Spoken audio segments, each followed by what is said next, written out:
Hello guys, good evening. আরো একটা নতুন ব্লগে তোমাদেরকে জানাই অনেক অনেক ওয়েলকাম আর অনেক অনেক ভালোবাসা।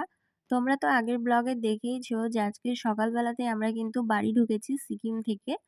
তো দেখো এখন আমি রেডি হয়েছি। তো যাব হচ্ছে আমাদের এখানে বিষ্ণুপুর কালীবাড়িতে মেলা হচ্ছে, পৌষ মাসের মেলা। তো সেই কারণে ওখানেই যাব। আর বাড়িতে কিন্তু কেউ নেই, দাদাও একটু বেরিয়েছে। আর তোমাদেরকে তো আগের ব্লগেই বলেছিলাম যে মা বাবা আজকে ঘুরতে যাচ্ছে, সেই কারণে আজকে বিকেল বেলাতেই বেরিয়ে পড়েছে। তো সেই কারণে একা একা কি করব, তার যেহেতু মেলা হচ্ছে ওই জন্য বরকে বললাম যে চলো একটু ঘুরে আসি। তো দেখো এখন আমরা কিন্তু বেরিয়ে পড়েছি। তো শনি মঙ্গলবার মেলাটা হয়ে থাকে, তো অন্য দিনও কিন্তু মেলা খোলা থাকে। তো চলো আমরা এখন চলে এসেছি। আর প্রথমে যাবো এখন মায়ের দর্শন করতে। তো চলো এখন যাওয়া যাক। তো মেলায় এসে দেখলাম ভালোই কিন্তু ভিড় রয়েছে।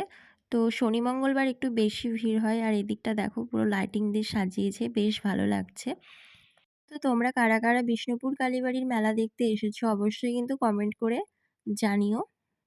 এরপরে দেখো আমি ভিতরে চলে এসেছি। তো মন্দিরের সামনে কিন্তু এখন ভিড় আছে, তো সেই কারণে আমি যাচ্ছি না, একটু পরেই যাব। তো এখানে একটু ছবি টবি তুলে নিচ্ছিলাম। তো চলো মায়ের কাছে যাওয়া যাক।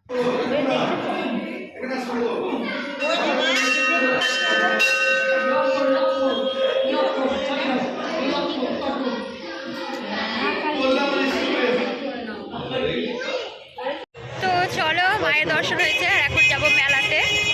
দেখা যাক এখন মেলাতে কোন কোন দোকান খোলা আছে। তবে অন্য বছরের থেকে এই বছর দেখলাম সবকটা দোকানই খোলা ছিল। আর এদিকে আমি একটু পুতুল দেখছিলাম, বেশ ভালো লাগছিল পুতুলগুলো, বর বউ আরো সব নানান ঠাকুরের মূর্তি দিয়ে। তো এরপরে দেখো আমি হরেক মালের কাছে চলে এসেছিলাম। হরেক মাল 15 টাকা। তো এখান থেকে আমি একটা ট্রে নিয়েছি।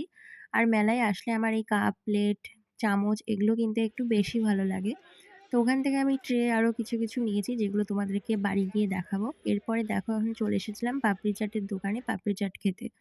তো দেখো এরপরে দিয়ে দিয়েছিল পাপড়ি চাট। আর পাপড়ি চাট খেতে আমার ভীষণই ভালো লাগে। এরপরে দেখো চারিদিকটা ঘুরে ঘুরে দেখছিলাম। আর কি কি নিয়েছি না নিয়েছি সেটা তোমাদেরকে নেক্সট ব্লগে গিয়ে দেখাবো। আর আমার মতো কে কে আছো এরকম কাপ প্লেট এটা ওটা নিতে ভালোবাসো অবশ্যই কিন্তু কমেন্ট করে জানিও। তো মেলায় এসছি আর পাঁপড় খাবো না, এটা কখনো হয়? তো তাই দেখো আমরা চলে গিয়েছিলাম পাঁপড়ের দোকানে। তো এখান থেকে একটা পাঁপড় নিয়ে নিয়েছিলাম। আর সত্যি কথা বলতে সেই ছোটবেলাকার মতো পাঁপড় খেতে গিয়ে অর্ধেকটা পাঁপড় নিচেই পড়ে গিয়েছিল।